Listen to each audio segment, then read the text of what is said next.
Hello students, good evening. जैसा कि हमने पिछले 2 लेक्चर्स में फोटोसिंथेसिस के बारे में थोड़ी बहुत बेसिक इन्फॉर्मेशन कलेक्ट की है और आई होप सो कि आप सभी ने वो क्लासेस देखी होंगी। आज हम कल हमने पढ़ा था कि फोटोसिंथेसिस, पहले लेक्चर में हमने पढ़ा फोटोसिंथेसिस क्या होता है, फिर कहाँ होता है। क्लोरोफिल में होता है। क्लोरोफिल में भी, क्लोरोफिल प्लांट में कहाँ पाया जाता है? क्लोरोप्लास्ट में पाया जाता है। तो कल हम लोगों ने डिटेल में क्लोरोप्लास्ट का स्ट्रक्चर डिस्कस किया था, जिसमें हमने grana, thylakoid, granum, stroma, stromal lamellae, इन सब के बारे में हमने स्टडी की थी। अब मेन चीज़ है कि जब हम फोटोसिंथेसिस की इक्वेशन लिखते हैं तो वहाँ पर पहली इक्वेशन में क्या, लाइट की और क्लोरोफिल की प्रेजेंस में जो है वो हमारा फोटोसिंथेसिस कंप्लीट होता है।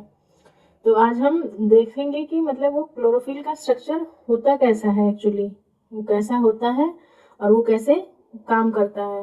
ठीक है। और ये बहुत ही ज़्यादा मतलब मेरे खुद के नोट्स हैं और बहुत ही डिटेल में है कि आपको मतलब मैक्स टू मैक्स सारे एग्जाम्स में मतलब आपके लिए बेनिफिशियल रहेगा, इसलिए इसको आप बहुत ध्यान से देखिएगा। और उसके बाद में फिर हम इसको एक एक करके इसके बारे में थोड़ा सा डिस्कस करते हैं ताकि आपको इजीली समझ में आ जाए। तो आज का हमारा जो टॉपिक है वो है स्ट्रक्चर ऑफ क्लोरोफिल। आज हम क्लोरोफिल के स्ट्रक्चर के बारे में स्टडी करने वाले हैं।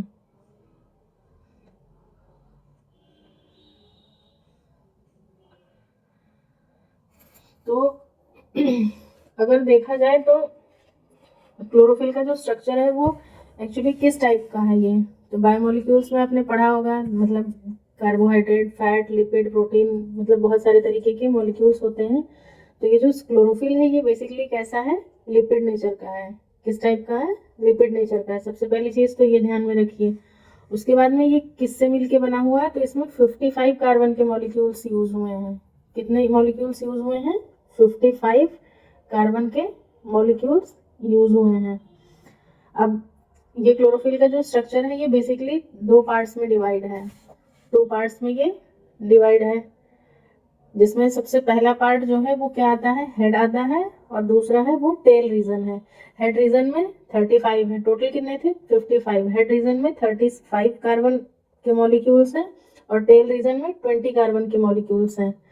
और हेड रीजन जो है इसको हम लोग एक और नाम से जानते हैं, जो कि क्या है? Porphyrin ring. और पोरफायरिन रिंग जो है ये आगे फिर जाकर के फर्दर 3 सब पार्ट्स में डिवाइड होती है। सबसे पहला जो है इसमें 4 पायरोल रिंग पाई जाती हैं। एक मैग्नीशियम आयन है जो सेंटर में होता है। उसके बाद में एक साइक्लोपेंटेनोन रिंग होती है जो कि अटैच होती है किससे? 3rd pyrrole ring with ester bond से।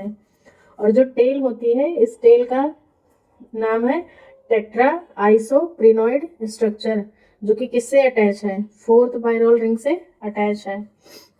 अगर एक पायरोल रिंग की बात की जाए तो कुछ नहीं है, सिंपली इस तरीके का स्ट्रक्चर है। ऐसे करके आप जब इसे ड्रॉ करेंगे ये, और यहाँ पे नाइट्रोजन पाया जाता है। ये देखिए इस तरीके से, मैंने क्या बोला था? 4 पायरोल की रिंग पाई जाएगी। 1 2 3 4। बीच में क्या है? सेंट्रल एटम क्या है हमारा? मैग्नीशियम। मैग्नीशियम से ये चारों अटैच हैं। और मैग्नीशियम जो है वो 2 से तो कोऑर्डिनेशन बॉन्ड बनाता है। 2 पायरोल रिंग के साथ जो है ये कैसा बॉन्ड बनाता है? कोऑर्डिनेशन बॉन्ड बनाता है। लेकिन 2 के साथ कैसा बॉन्ड बना रहा है? ये कोवेलेंट बॉन्ड बना रहा है। और ये जो एक पायरोल रिंग को दूसरे पायरोल रिंग से जो जोड़ने का काम कर रहा है, ये कौन सा बॉन्ड कर रहा है? मिथाइलिन बॉन्ड कर रहा है। ये इसका टेल रीजन है। जैसे कि हमने बताया था, इसमें कितने कार्बन होंगे? 20 कार्बन होंगे। टेट्रा आइसोप्रिनोइड स्ट्रक्चर है ये। और ये इसके 3rd कार्बन से साइक्लोपेंटेनोन रिंग जुड़ी हुई है। अब सबसे अच्छी चीज़ यहाँ पर ये आती है कि क्लोरोफिल के बारे में आप लोगों ने पढ़ा है तो उसमें पता होगा कि क्लोरोफिल बहुत तरीके का होता है। जैसे क्लोरोफिल ए, बी, सी, मतलब काफ़ी तरीके के हैं। लेकिन बेसिकली हम जो एग्ज़ाम के पॉइंट ऑफ व्यू से जो मेन है या जो ज़्यादा यूज़ हो रहे हैं वो बेसिकली कौन सा है? ए और बी है। तो कैसे डिस्टिंग्विश करेंगे? क्योंकि जो एक बेसिक स्ट्रक्चर है वो तो मतलब सभी के लिए सेम है। अगर चेंज आ रहा है उसमें, तो चेंज किस जगह पे हमें देखने को मिल रहा है? वो 2nd पायरोल रिंग पे। कहाँ पे है ये? 2nd पायरोल रिंग के 3rd कार्बन, जो इसका थर्ड कार्बन है उस थर्ड कार्बन पे अगर तो CH3 ग्रुप लगा हुआ है, कौन सा ग्रुप लगा है, CH3 ग्रुप लगा है, तब उसका फॉर्मूला क्या हो जाएगा, C55H72O5N4Mg। बट अगर इसी थर्ड कार्बन पे CH3 की जगह पे अगर CHO ग्रुप लग जाएगा तब वो स्ट्रक्चर क्या बन जाएगा, क्लोरोफिल बी का स्ट्रक्चर कहलाएगा। उस कंडीशन में हमारा जो फॉर्मूला होगा वो क्या आता है, कार्बन तो सेम ही है C55H कितना था यहाँ पे 72 था, यहाँ पर H कितना था 3 था, यहाँ पे कितना है 1, तो 2 कम हो गया तो H कितना रह जाएगा, यहाँ पे 70 रह जाएगा। ऑक्सीजन मॉलिक्यूल यहाँ पर सिर्फ CH3 ऐड हुआ था तो ऑक्सीजन मतलब 5 ही था, जो बेसिक फॉर्मूला है उसमें 5 ही है, लेकिन अगर एक ऑक्सीजन यहाँ पे बढ़ रहा है तो ये ऑक्सीजन कितना हो गया, यहाँ पे 6 हो गया, N4Mg। तो ये बहुत ही अच्छा क्वेश्चन है और जनरली मैक्सिमम एग्जाम्स में मतलब ये आपको देखने को मिलता है, इसीलिए दोनों के बीच में बहुत डिफरेंस नहीं है, आप एक लर्न कर लीजिए। और ये याद रखिए कि जब क्लोरोफिल ए है वहाँ पे CH3 है तो यहाँ पे H कितना है 72 है, लेकिन जब हम CHO की बात करेंगे तो यहाँ पे हाइड्रोजन कम हो जाएगा और एक ऑक्सीजन बढ़ जाएगा, 2 हाइड्रोजन कम हो जाएंगे, एक ऑक्सीजन बढ़ जाएगा। बाकी ये एक बेसिक है, इसको लर्न कर लीजिए, C55H72O5N4Mg। और जब क्लोरोफिल बी की बात करेंगे तो C55H70O6N4Mg ये हो जाएगा। इसके बाद में अगर क्लोरोफिल ए और बी में अगर डिफरेंस देखा जाए तो यहाँ पे हम डिफरेंस देखते हैं कि दोनों में क्या डिफरेंस है। जैसे क्लोरोफिल ए है इसमें 3 हाइड्रोजन है, क्लोरोफिल बी में 1 ही हाइड्रोजन है। जैसे यहाँ पे हमने देखा है CH3 है तो यहाँ पे 3 हाइड्रोजन है और यहाँ पर 1 ही हाइड्रोजन है। उसके बाद में क्लोरोफिल ए का जो कलर होता है वो ब्लू टू ग्रीन या ब्लू ग्रीन होता है और इसका कलर जो होता है वो येलो ग्रीन होता है। एब्जॉर्प्शन एरिया की अगर बात की जाए तो क्लोरोफिल ए का जो एब्जॉर्प्शन एरिया है वो रेड कलर का ज़्यादा, रेड रीजन में ज़्यादा होगा in comparison of blue reason.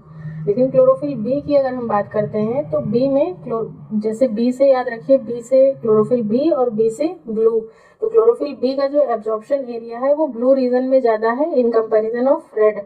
उसके बाद फॉर्मूला हमने ऊपर देख ही लिया है, C55H72O5N4Mg और यहाँ पे क्या आएगा C55H70O6N4Mg, क्योंकि कुछ अलग से नहीं है, कार्बन है, कार्बन के मॉलिक्यूल्स हमने बताए स्टार्टिंग में कितने थे 55 थे और 55 में भी हेड रीजन में 35 और टेल में 20, तो ये हो गया। उसके बाद में पायरोल रिंग में CH3 ग्रुप है, ये कहाँ पे है, second pyrrole ring of third carbon, जो हमारी कितने हमारे पास कितनी पायरोल रिंग थी 1 2 3 और 4, तो सेकेंड पायरोल रिंग के थर्ड कार्बन पे अगर CH3 लगा है तो वो क्या कहलाएगा हमारा, वो क्लोरोफिल ए होगा।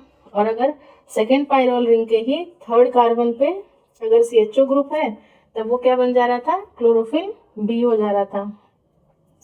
अब ये है PCRC, फोटोकेमिकल रिएक्शन सेंटर जो है वो प्रेजेंट होता है, यानी कि मेन पिगमेंट की अगर हम बात करें कि हमारा जो मेन फोटोसिंथेटिक पिगमेंट है या यूनिवर्सल पिगमेंट है तो वो कौन सा है, क्लोरोफिल ए। जैसे कि एक स्ट्रक्चर इस तरीके से आप लोगों ने मतलब बुक्स में देखा होगा, ऐसा स्ट्रक्चर देखा होगा जनरली फोटोसिंथेसिस के चैप्टर में।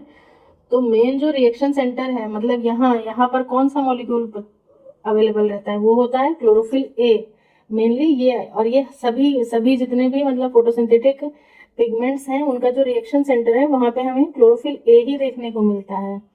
और जो क्लोरोफिल बी है ये क्या है, नॉट यूनिवर्सल, मतलब ये एक्सेसरी पिगमेंट है, ये कहाँ पे प्रेजेंट होगा, बाहर वाले एरिया में, यानी कि जो लाइट हार्वेस्टिंग कॉम्प्लेक्स वाला एरिया है यहाँ पर ये प्रेजेंट रहता है। तो ये कुछ डिफरेंस है जो आपको बहुत सारे एग्जाम्स में भी लिखने के लिए आता है और वैसे भी मतलब आपको इन जनरल इतना तो पता ही होना चाहिए, बिकॉज आज के टाइम में लाइन टू लाइन या वन लाइनर का ज़माना नहीं रह गया है। तो अगर आप इसको अच्छे से एक बार देख लेंगे, समझ लेंगे, तो hope so definitely it will be beneficial for you.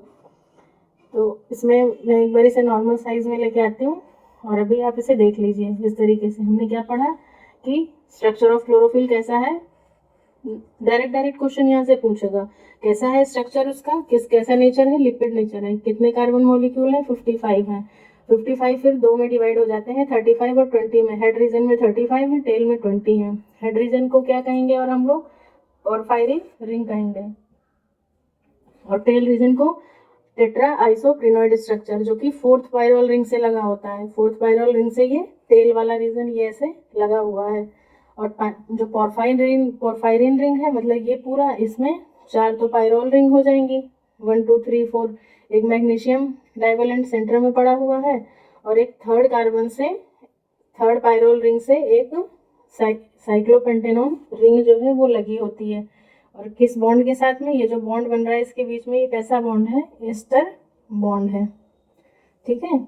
फिर अगर सेकंड पायरोल रिंग के थर्ड कार्बन से CH3 लगा हुआ है तो क्लोरोफिल A बनेगा, जिसका formula C55 H72 O5 N4 Mg है। लेकिन अगर CHO ग्रुप लगा हुआ है तो उस केस में हमारा ये क्या बनाएगा, क्लोरोफिल B मॉलिक्यूल होगा, और वहाँ पे C55 H70 O6 N4 Mg हो जाएगा। तो ये कुछ बेसिक सी जानकारी थी इसके बारे में। अब अगर हम देखना चाहें तो इस तरीके से मतलब ये दिखता है, जो हमारा क्लोरोफिल मॉलिक्यूल है वो बुक वगैरह में इस तरीके से दिखाया गया है कि ये मेन स्ट्रक्चर जो है ये पोरफायरिन रिंग वाला हो गया, जहाँ पर 4 पायरोल रिंग्स प्रेजेंट होती हैं। और फिर ये इसका कौन सा वाला है, ये फाइटोल टेल वाला रीजन है। तो मतलब इतना डिटेल में जाने की ज़रूरत नहीं है, but if you fail you can note down from here. अब हम आगे चलते हैं। आगे हम ये देखते हैं कि फोटोसिंथेसिस जनरली कितने तरीके की होती है। फोटोसिंथेसिस मेनली कितने तरीके की होती है, तो हम यहाँ पे डिस्कस कर रहे हैं टाइप्स ऑफ फोटोसिंथेसिस, मतलब कि फोटोसिंथेसिस जो है वो कितने टाइप्स की होती है। तो ऐसा नहीं है कि मतलब जब ऑक्सीजन अवेलेबल है तभी फोटोसिंथेसिस होगी, बाकी जनरली हमें यही चीज़ पता होती है, बट अगर आप डिटेल में थोड़ा सा इसकी स्टडी करेंगे तब हमें वहाँ पे समझ में आता है कि फोटोसिंथेसिस जो है वो भी 2 तरीके से होती है। एक तो जो है मेन, जो मतलब जनरली सबको हमें पता ही होता है कि वो क्या है, ऑक्सीजेनिक, यानी कि प्रेजेंस ऑफ, जिसमें क्या है कि ऑक्सीजन रिलीज होता है, ठीक है, ऑक्सीजेनिक फोटोसिंथेसिस। और एक दूसरा है एनऑक्सीजेनिक, या इसको हम लोग नॉन ऑक्सीजेनिक भी कह सकते हैं। तो जो ऑक्सीजेनिक है इसमें रिलीज ऑफ ऑक्सीजन, यानी कि ऑक्सीजन निकलता है। जो एनऑक्सीजेनिक है इसमें कोई ऑक्सीजन नहीं रिलीज होता है। ऑक्सीजेनिक फोटोसिंथेटिक ऑर्गेनिजम्स जो हैं वो 2 तरीके के हैं, मतलब प्रोकैरियोटिक ऑर्गेनिज्म हो गए और यूकैरियोटिक ऑर्गेनिज्म हो गए। प्रोकैरियोटिक की अगर बात की जाए तो ये बहुत ही ज़्यादा इंपॉर्टेंट है। ये एग्जाम्पल आप अभी तुरंत के तुरंत कॉपी में नोट कर लीजिए।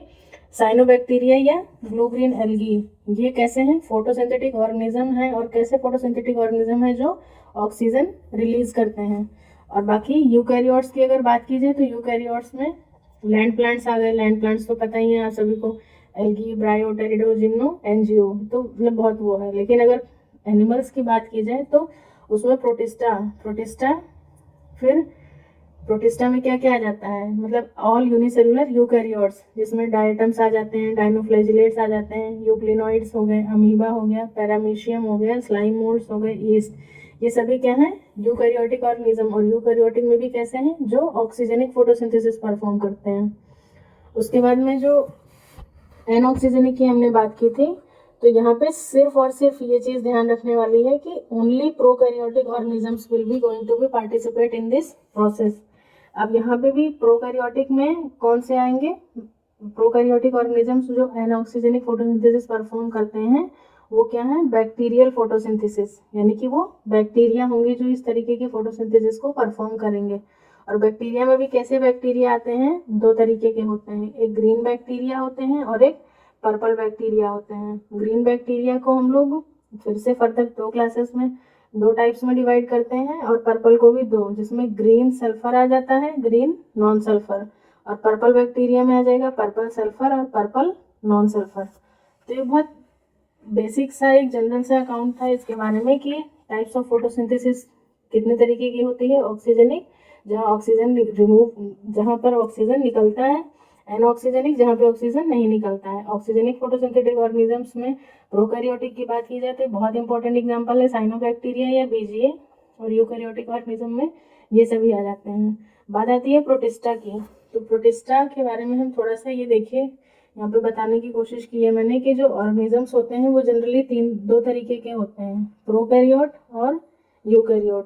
प्रो में प्रिमिटिव, जिनका प्रो मीन्स क्या होता है, जिनका न्यूक्लियस कैसा होता है, प्रिमिटिव होता है।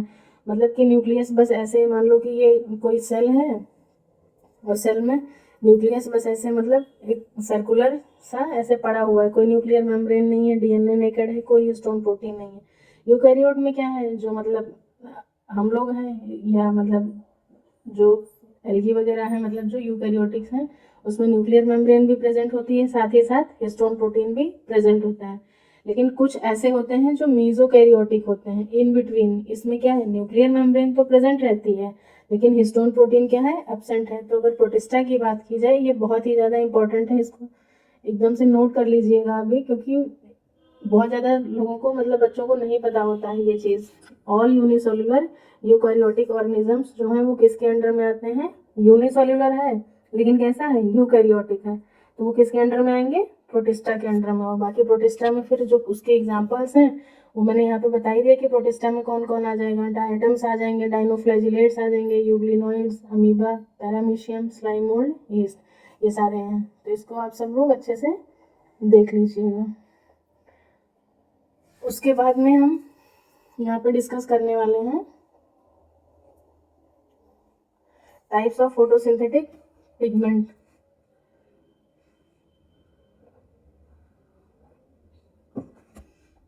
कितने तरीके के फोटोसिंथेटिक पिगमेंट्स होते हैं, तो यहाँ पर मेनली दो तरीके के फोटोसिंथेटिक पिगमेंट होते हैं, एक यूनिवर्सल और एक नॉन यूनिवर्सल।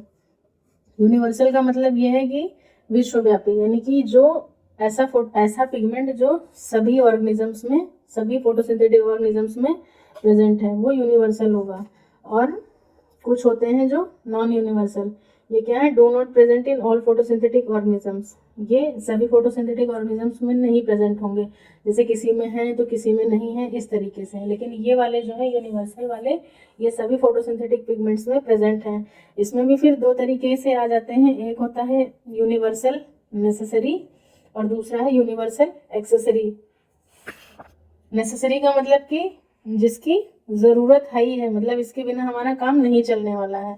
एक्सेसरी मतलब ये है कि हाँ ये सहायक होगा, एक तरीके से खुद नहीं मेन काम कर रहा होगा, लेकिन हाँ जो मेन काम कर रहा है उसको ये हेल्प करेगा, बिना इसके ये नेसेसरी वाला काम नहीं कर सकता है।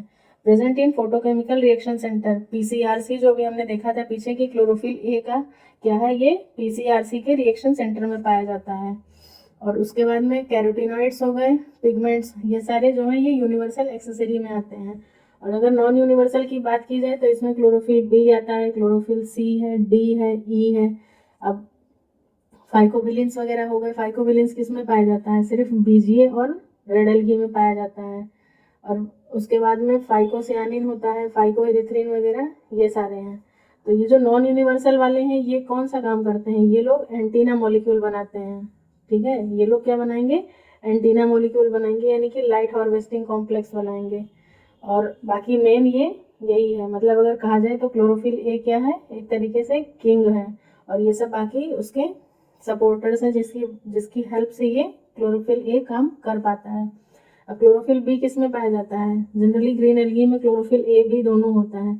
फिर क्लोरोफिल सी किस में होगा, ब्राउन एल्गी में पाया जाएगा। क्लोरोफिल डी जो है वो रेड एल्गी में, मतलब ऐसा नहीं है कि क्लोरोफिल डी रेड एल्गी में भी पाया जा रहा है, ब्राउन एल्गी में भी पाया जा रहा है, ऐसा नहीं है। इसीलिए इनको नाम क्या दिया गया है, नॉन यूनिवर्सल, मतलब ये सब जगह नहीं अवेलेबल है। क्लोरोफिल ई जो है वो जेंथोफिल में और फाइकोएरिथ्रिन में पाया जाता है। उसके बाद में फोटोसिंथेटिक पिगमेंट्स जो हैं ये भी फिर दो तरीके के होते हैं। अभी हमने ऊपर क्या देखा था, फोटोसिंथेटिक पिगमेंट, पहले तो यूनिवर्सल नॉन यूनिवर्सल। यूनिवर्सल जो कि मेन है, जहाँ पे मेन एरिना, जहाँ पे सारा काम होना है। और उसके बाद जो यूनिवर्सल एक्सेसरी और जो नॉन यूनिवर्सल है, ये सब कौन सा काम करेंगे, लाइट हार्वेस्टिंग कॉम्प्लेक्स का काम करेंगे। अभी हम आगे देखेंगे कि ये क्या होता है और इसकी क्यों ज़रूरत पड़ती है हमें। फिर आता है फोटोसिंथेटिक पिगमेंट। फोटोसिंथेटिक पिगमेंट में दो तरीके के होते हैं, ये भी बहुत ही ज़्यादा इम्पॉर्टेंट टॉपिक है, और मतलब जनरली एग्जाम में यहाँ से क्वेश्चन मोस्टली देखने को मिलता है, इसलिए इसको ध्यान से देखिएगा।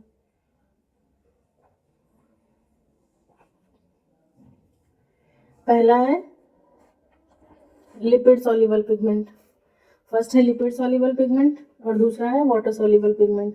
मतलब जो फोटोसिंथेटिक पिगमेंट्स हैं वो लिपिड में सॉल्युबल हो रहे हैं या वाटर में सॉल्युबल हो रहे हैं। अगर लिपिड में सॉल्युबल हो रहे हैं तो जैसे लिपिड से पता चल रहा है कि वो कैसे नेचर के हैं, स्टेरॉयडल नेचर के हैं। जैसे कि अभी हमने पीछे क्लोरोफिल का जब हम स्ट्रक्चर पढ़ रहे थे डिटेल में तो हमने क्या देखा था वहां पर कि वो कैसे नेचर का है, लिपिड नेचर का है क्लोरोफिल ए मॉलिक्यूल।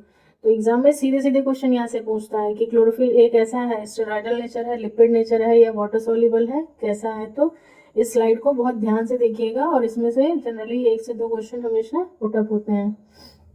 अब देखिए लिपिड सॉल्युबल पिगमेंट है, स्टेरॉयडल नेचर या लिपिड नेचर का होता है। इसमें भी 2 चीजें आ जाती हैं, क्लोरोफिल और कैरोटिनॉइड। मतलब ये कैसे हैं, लिपिड में ही सॉल्युबल होंगे, वाटर सॉल्युबल नहीं है। अब क्लोरोफिल ऑफ प्लांट्स जितने हैं सारे लिपिड सॉल्युबल हैं। उसके बाद में क्लोरोफिल ऑफ बैक्टीरिया जो है ये भी lipid soluble pigments. Chlorophyll of plant A B C D E ये सारे कैसे हैं, लिपिड सॉल्युबल हैं। बैक्टीरिया का जो क्लोरोफिल है उसको हम लोग क्या कहते हैं, बैक्टीरियो क्लोरोफिल। और ये बैक्टीरिया क्या करते हैं, सनलाइट तो यूज कर नहीं पाएंगे तो ये क्या करते हैं, इंफ्रारेड यूज करते हैं। उसके बाद बात करते हैं कैरोटिनॉइड्स की। तो कैरोटिनॉइड्स क्या है, कैरोटिनॉइड्स का मतलब यह है कि ये 8 आइसोप्रीन यूनिट्स, एक आइसोप्रीन यूनिट में कितने 5 कार्बन होते हैं। और अगर एक में 5 है और कैरोटिनॉइड में कितने आइसोप्रीन यूनिट हैं 8, यानी कि 40 कार्बन का ये जो है कंपाउंड बनता है। अब कैरोटिनॉइड्स में 2 तरीके के कंपाउंड्स मतलब हमें मिलते हैं, 2 तरीके के हैं ये। एक तो कैरोटीन हो गया, दूसरा है ज़ैंथोफिल। कैरोटीन कैसा है, नॉन ऑक्सीजनेटेड हाइड्रोकार्बन है। इसका फॉर्मूला क्या हो गया, जैसे मैंने बताया कि 8 आइसोप्रीन यूनिट होता है, एक आइसोप्रीन यूनिट में 5 कार्बन होता है। तो 8 5 40 ये 56। मतलब कि अगर आपसे कभी कोई कैरोटीन का फॉर्मूला पूछ ले तो क्या बताएंगे, C40H56। और ज़ैंथोफिल की बात की जाए तो ये present in all photosynthetic pigment, यानी कि जो यूनिवर्सल एक्सेसरी है। मतलब कि जो साइड वाला था ये तो मेन किंग था, इसके किनारे किनारे ये जो थे यही क्या है, एक्सेसरी वाले हैं। तो यहाँ पे ये कैसा है, ये ऑक्सीजनेटेड हाइड्रोकार्बन है। कैरोटीन कैसा है, नॉन ऑक्सीजनेटेड है। यहाँ पे क्या हो जाएगा, ये C40H56O2। और ये किसका है, ज़ैंथोफिल। कैरोटीन कैसा कलर देता है, गाजर का कलर सबको पता होगा, ऑरेंज। क्यों, क्योंकि उसमें क्या पाया जाता है, बीटा कैरोटीन पाया जाता है। और ज़ैंथोफिल का कलर जो है वो येलो टू वेरिड, मतलब लाइट येलो, ये इस तरीके से। मेन एग्जांपल इसका जो है ये बहुत ज़्यादा इंपॉर्टेंट है। ज़ैंथोफिल में जो मेन ये है ल्यूटीन और ये क्या है, फ्लूकोज़ैंथीन। इसको अभी लिख लीजिए, बहुत ही ज़्यादा इंपॉर्टेंट है ये एग्जाम के पॉइंट ऑफ व्यू से। तो समझ में आ गया होगा आई थिंक कि क्लोरोफिल और कैरोटिनॉइड जो हैं ये कैसे हैं, लिपिड सॉल्युबल हैं या स्टेरॉयडल सॉल्युबल हैं। जिसमें क्लोरोफिल, मतलब क्लोरोफिल की बात की जाए तो प्लांट्स के जितने भी क्लोरोफिल हैं ABCDE सारे के सारे कैसे हैं, इसमें आ जाएंगे। बैक्टीरिया का क्लोरोफिल भी इसी में आ जाएगा। और अगर कैरोटिनॉइड्स की बात की जाए तो कैरोटिनॉइड्स में 2 आते हैं, एक कैरोटीन और एक ज़ैंथोफिल। कैरोटीन कैसा है, नॉन ऑक्सीजनेटेड हाइड्रोकार्बन है। ज़ैंथोफिल कैसा है, ऑक्सीजनेटेड हाइड्रोकार्बन है। कैरोटीन का फॉर्मूला है C40H56, ज़ैंथोफिल का फॉर्मूला है C40H56 ऑक्सीजन। ये देखो यहाँ ऑक्सीजन लगा है, क्यों, क्योंकि ये कैसा है, ऑक्सीजनेटेड है, ये ऑक्सीजनेटेड हाइड्रोकार्बन है। यहाँ पे ऑक्सीजन इसीलिए एब्सेंट है क्योंकि यहाँ पे लिखा हुआ है मैंने पहले, ये नॉन ऑक्सीजनेटेड है। तो ये ज़ैंथोफिल हो गया, इसका कलर ऑरेंज है, इसका येलो टू वेरिड करता है। बीटा कैरोटीन, कैरेट इसका एग्जाम्पल, और इसका एग्जाम्पल ल्यूटीन और फ्लूकोज़ैंथीन। ये बहुत ही ज़्यादा इंपॉर्टेंट है और बहुत बार एग्जाम में पूछा गया है। उसके बाद में आते हैं जो वाटर सॉल्युबल पिगमेंट्स होते हैं। ये जनरली कैसे नेचर के होते हैं, प्रोटीन नेचर के या प्रोटीनेशियस नेचर के होते हैं। इसमें आता है फाइकोविलेंस। मैंने कई एग्जाम्स में देखा है सीधे सीधे पूछा गया है कि फाइकोविलेंस कैसे हैं, वाटर सॉल्युबल हैं या लिपिड सॉल्युबल हैं। तो अगर आप ध्यान से इसे देख रहे हैं तो इसको एकदम एज इट इज, इसको मतलब आप समझ लीजिए और फिर हमेशा के लिए इसको याद रखिए कि यहाँ से क्वेश्चन डायरेक्टली फ्रेम होते हैं। तो फाइकोविलेंस कैसे हैं, प्रोटीनेशियस नेचर के हैं। अब इसमें 3 तरीके के आ जाते हैं, फाइकोसियानिन जो BCA में होता है, फाइकोइरिथ्रिन जो कि किस में पाया जाएगा, रेड एल्गी में पाया जाएगा, और एक तीसरा भी है जिसको कहेंगे एलो फाइकोसियानिन, एलो फाइकोसियानिन। BGM में C फाइकोसियानिन जो है वो ज़्यादा होता है C फाइकोइरिथ्रिन के कंपैरिजन में, और जो रेड एल्गी है उसमें R फाइकोसियानिन जो है वो कम होता है, R जो है वो रेड के लिए है, और C यहाँ पर साइनोफाइसी का है ना ये, इसीलिए इसके आगे लगा होता है C फाइकोसियानिन, और इसमें फाइकोसियानिन ज़्यादा है, R फाइकोइरिथ्रिन कम है। मतलब ये दोनों एक दूसरे में होते हैं, लेकिन कौन किस में ज़्यादा है ये इसी से पता चल जा रहा है कि BGA में C फाइकोसियानिन ज़्यादा है, R फाइकोइरिथ्रिन कम है, लेकिन रेड एल्गी की अगर बात की जाए तो इसमें R फाइकोसियानिन कम है और R फाइकोइरिथ्रिन जो है वो ज़्यादा है। तो ये हो गए हमारे फोटोसिंथेटिक पिगमेंट्स, कितने तरीके के हैं और इसमें क्या क्या है।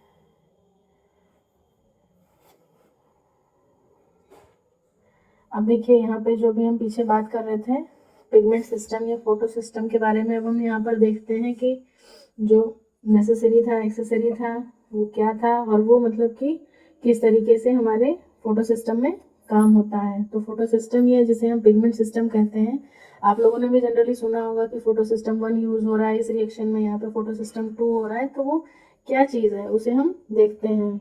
फोटो सिस्टम 1 और दूसरा है फोटो सिस्टम 2, ये इसको पिगमेंट सिस्टम 1 और पिगमेंट सिस्टम 2 भी कह सकते हैं।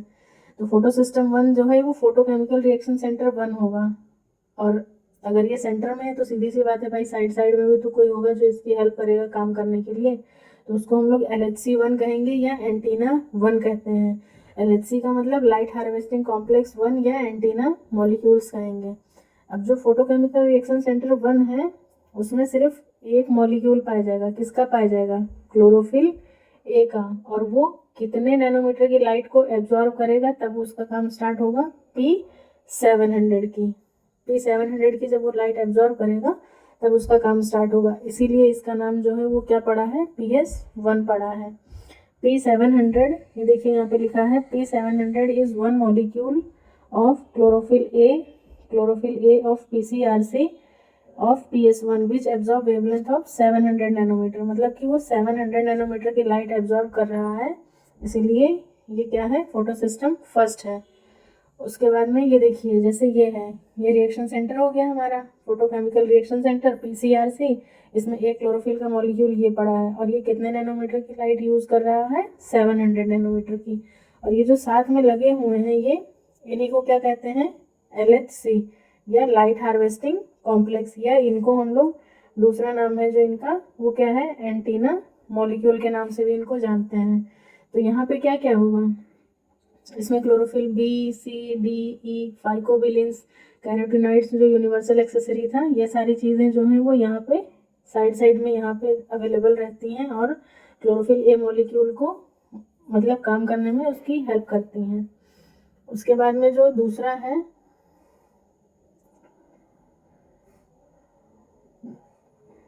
है फोटो सिस्टम सेकेंड, ये क्या था, हमारा फोटो सिस्टम 1 था, ये है फोटो सिस्टम सेकेंड। यहाँ पे कौन होगा, PCRC फोटोकेमिकल रिएक्शन सेंटर 2 होगा, contains only a molecule of carbon, मतलब क्लोरोफिल ए का एक ही मॉलिक्यूल होगा, लेकिन डिफरेंस क्या कहाँ पे आ जाता है, बस ये कितने नैनोमीटर की लाइट एब्जॉर्ब कर रहा है, 680 नैनोमीटर की, 680 नैनोमीटर की लिखा हुआ है। P60 is 1 molecule of chlorophyll A of PCRC of PS2 which absorb wavelength of 680 nanometre की। ये वाला भी क्लोरोफिल ए था, ये वाला भी, क्योंकि रिएक्शन सेंटर में यूनिवर्सल कौन था, यूनिवर्सल सिर्फ एक ही था, क्लोरोफिल ए, और वही बीच में रहेगा, बाकी सब साइड साइड में। बस डिफरेंस फोटो सिस्टम की अगर बात की जाए तो ये 700 का यूज़ कर रहा है और ये 680 नैनोमीटर की लाइट को यूज़ कर रहा है। LHC2 या जो एंटीना मॉलिक्यूल्स हैं वो सेम यही वाले होंगे, मतलब उसके बाद क्लोरोफिल B, C, D होंगे, फाइकोबिलिन्स होंगे, कैरोटीनॉइड, ये सब काम करने में हेल्प करेंगे। ये देखिए यहाँ पे ये हो जाएगा, दोनों एकदम सेम है, लेकिन अगर आपने यहाँ पे 680 नहीं लिखा है, या जनरली बुक्स में आपने देखा होगा इस तरीके से यहाँ पर 700 लिखा होता है, तो ये क्या हो जाता है, PS1। वहीं अगर इसमें लिखा हुआ है 680 तो ये क्या हो जाएगा, PS2 हो जाएगा। तो बस ये चीज़ है। अब फंक्शन LHC का क्या है, जो ये साइड में पड़े हुए हैं हमारे, जो मतलब जिनकी वजह से हम काम कर रहे हैं, अब देखते हैं यहाँ पर कि क्या है ये और इनकी क्या इंपॉर्टेंस है। LHC अगर आपसे पूछे कि लाइट हार्वेस्टिंग कॉम्प्लेक्स क्या है, तो all photosynthetic pigments minus minus कर दो सिर्फ एक क्लोरोफिल मॉलिक्यूल, मतलब अगर जो बीच में है उसको छोड़ दो, तो जो भी मतलब यहाँ पे अवेलेबल है जो इसको काम करने में हेल्प कर रहे हैं वो सारे किस में आ जाएंगे, लाइट हार्वेस्टिंग कॉम्प्लेक्स में। और ये लाइन सीधी सीधी एनसीईआरटी में दी हुई है।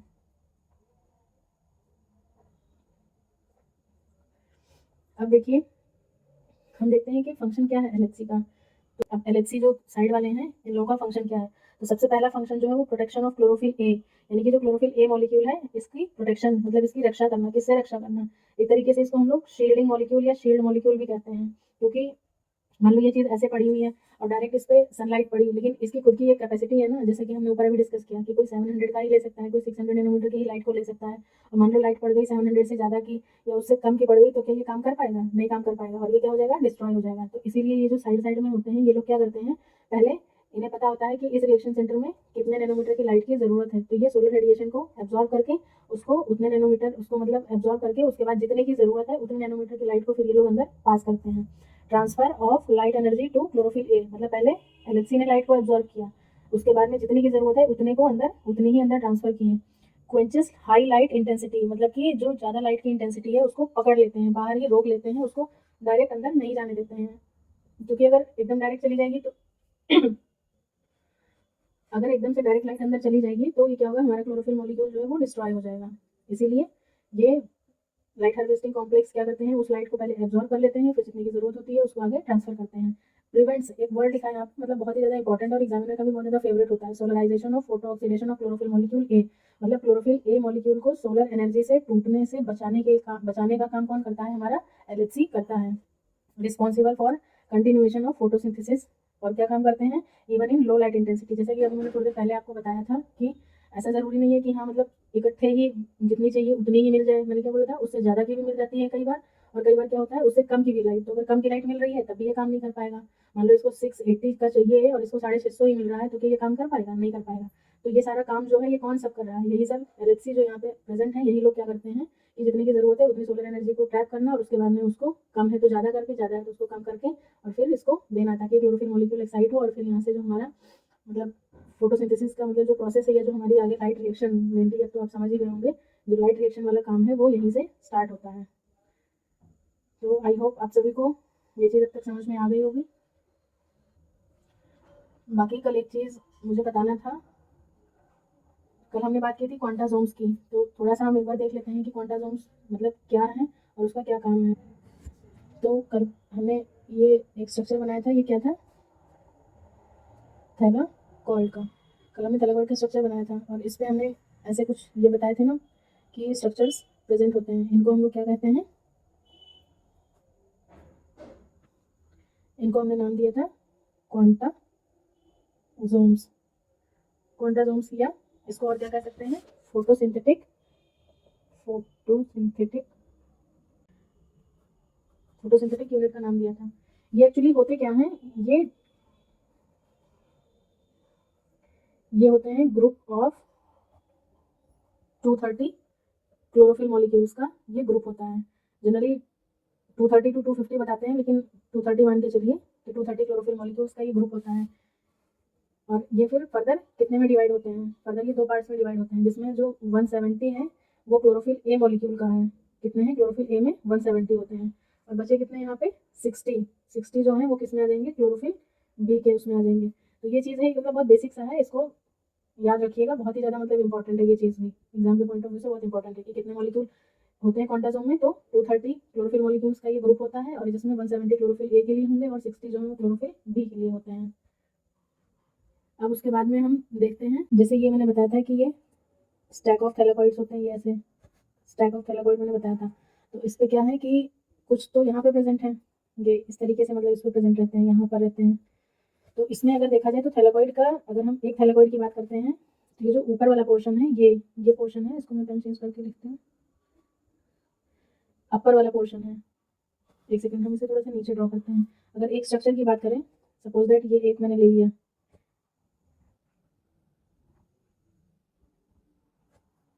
और इस पे क्या लगे हुए हैं हमारे, सबसे पहले ये देखते हैं, ये जो अपर पोर्शन है ये क्या है, नॉन एप्रेस्ड है। कैसा है ये, नॉन एप्रेस्ड है, नॉन एप्रेस्ड रीजन कहेंगे इसको, या एक और नाम से जानते हैं इसको, क्या कहेंगे, मतलब बाहर की तरफ है तो दिख रहा है, यानी कि ये कैसा रीजन हो गया, एक्सपोज्ड रीजन। क्या कहेंगे इसको, एक्सपोज्ड रीजन कहेंगे। जिसमें क्या होगा, जनरली हमारा कौन सा रिएक्शन सेंटर अवेलेबल होगा, यहाँ पे जनरली PS1 प्रेजेंट होगा। क्या होगा, PS1 प्रेजेंट होगा। और PS1 कितने की लाइट यूज कर रहा था, 700 नैनोमीटर की। तो कह सकते हैं कि जो यहाँ पे PS1 है, PS1 नॉन एप्रेस्ड रीजन में प्रेजेंट है। और जो नीचे वाला है, लोअर पोर्शन है, ये क्या है, ये जनरली कैसा होता है, मतलब ओवरलैप भी कर रहा है थोड़ा सा, तो ये जनरली ढका रहता है, यानी कि इसको नाम देंगे हम, इसको नाम देते हैं एप्रेस्ड रीजन का। ये कैसा है, एप्रेस्ड रीजन, या इसको कहेंगे नॉन एक्सपोज्ड रीजन। ठीक है। और यहाँ पर जो अवेलेबल होंगे वो कौन से हैं, सॉरी, यहाँ पर जो प्रेजेंट होगा वो कौन सा होगा, PS2 प्रेजेंट होता है। यहाँ पे PS2 प्रेजेंट होता है। और PS2 का हमने क्या देखा था कि वो कितने की लाइट यूज कर रहा है, 680 की। तो PS2 यहाँ पे, यानी कि जो एप्रेस रीजन, यानी कि धंसा हुआ, हिंदी में अगर बात की जाए तो इसको बोलेंगे धंसा हुआ जो रीजन है वो क्या है, PS2 है वहाँ पे। और जो नॉन एप्रेस्ड है वहाँ पे PS1 पाया जाता है। और ये क्या था, अगर एक, ये तो कल मतलब बहुत अच्छे से मुझे लगता है कि कल बहुत अच्छे से आप सभी को समझ में आ गया होगा। एक स्ट्रक्चर क्या था, ये सिर्फ एक स्ट्रक्चर जो था वो क्या था, थैलेकॉइड था। और ये पूरा क्या हो गया, ग्रेनम। और जो बहुत सारे थे तो वो क्या थे, ग्रेना थे।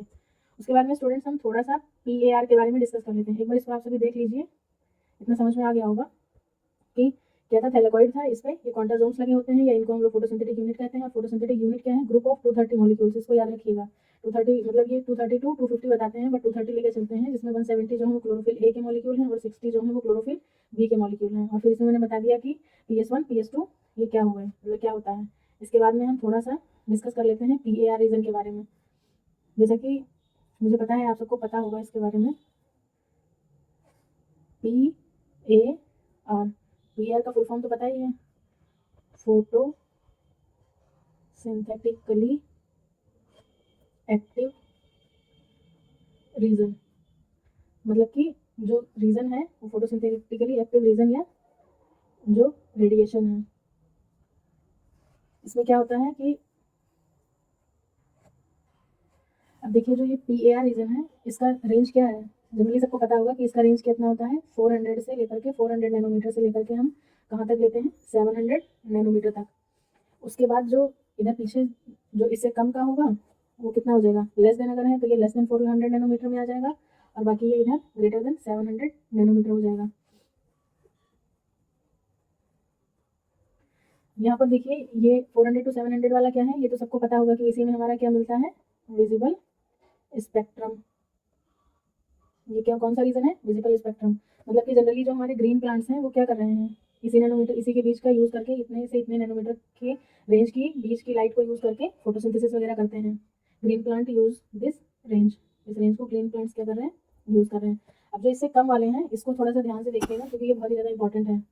जो इससे कम वाले हैं उसमें जो लेस देन 400 नैनोमीटर है, यानी कि ये कौन सा रीजन हो गया, अल्ट्रा वायलेट, या इसको और क्या कहेंगे, UV रेडिएशन। ठीक है, लेस देन 400 अल्ट्रा वायलेट या UV रेडिएशन हो गया। ये कौन यूज करता है, इसको बहुत ध्यान से देखिए और इसको नोट कर लीजिएगा तुरंत। ये यूज होता है किसके द्वारा, रेड एल्गी। कौन यूज कर रहा है इसको, रेड एल्गी यूज कर रही है।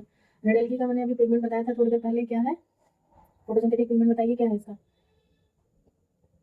Phyco erythrin. क्या है इसका, फोटोसिंथेटिक पिगमेंट है रेड एल्गी का। और अब हम बात करते हैं कि 700 नैनोमीटर की, कि ये तो हो गया लेस देन वाले का। अब अगर मोर देन वाला है तो वो भी तो कोई यूज कर रहा होगा। तो जो मोर देन 700 नैनोमीटर लाइट है वो क्या कहलाता है, कौन सा रीजन है, वो जैसे ये PAR रीजन हो गया, ये अल्ट्रा वायलेट रीजन हो गया, तो ये कौन सा रीजन कहलाएगा, ये कहलाएगा फार रेड रीजन। एक सेकंड में यहाँ पे ये चीज बोलना भूल गई, ये विजिबल स्पेक्ट्रम है। विजिबल स्पेक्ट्रम मतलब कि हमारा विबग्योर, विबग्योर क्या बन रहा है यहाँ पे, देखो ऐसे 7 कलर्स थे, violet, indigo, blue, green, yellow, orange, red. अब ये रेड से अगर ज़्यादा है तो वो कौन सा रीजन हो गया, फार रेड हो गया। फार रेड कहेंगे या इसको और किस नाम से जानते हैं, इंफ्रा रेड रीजन, ये इसी को हम लोग क्या कहते हैं, IR रीजन भी कहते हैं। और ये लाइट कौन यूज़ कर रहा है, किसके द्वारा यूज़ हो रही है ये लाइट, पता है आप को? ये लाइट यूज़ हो रही है, यूज्ड बाय बैक्टीरिया। जो हमारे बैक्टीरिया हैं जो बहुत ही ज़्यादा ऐसी एक्सट्रीम कंडीशंस वगैरह में पाए जाते हैं, जैसे थर्मोएसिडोफाइल्स वगैरह हो गया, ये सब आर्की बैक्टीरिया वगैरह, उनको ये इतने इतने रेंज की लाइट नहीं अवेलेबल होती है, तो वो क्या करते हैं, इस नैनोमीटर की लाइट को यूज़ करते हैं फार रेड रीजन में। और बाकी ये रेड एल्गी वगैरह जो हो गया, जो मतलब काफ़ी डीप सी, जहाँ पर मतलब हमारी लाइट उस रेंज तक नहीं अवेलेबल होती है, तो ये वहाँ पे हो जाएगा डीप सी वगैरह में। और बाकी ये बैक्टीरिया वगैरह जो है जो उससे ज़्यादा उसमें होते हैं। तो स्टूडेंट्स आज के लिए इतना सफिशिएंट है, बाकी हम कल इसके बारे में लाइट रिएक्शन डार्क रिएक्शन क्या है और इसके बारे में एक एक्सपेरिमेंटल जर्नी है, उसे हम कल के लेक्चर में कंटिन्यू करते हैं। आज के लिए thank you, good night everyone.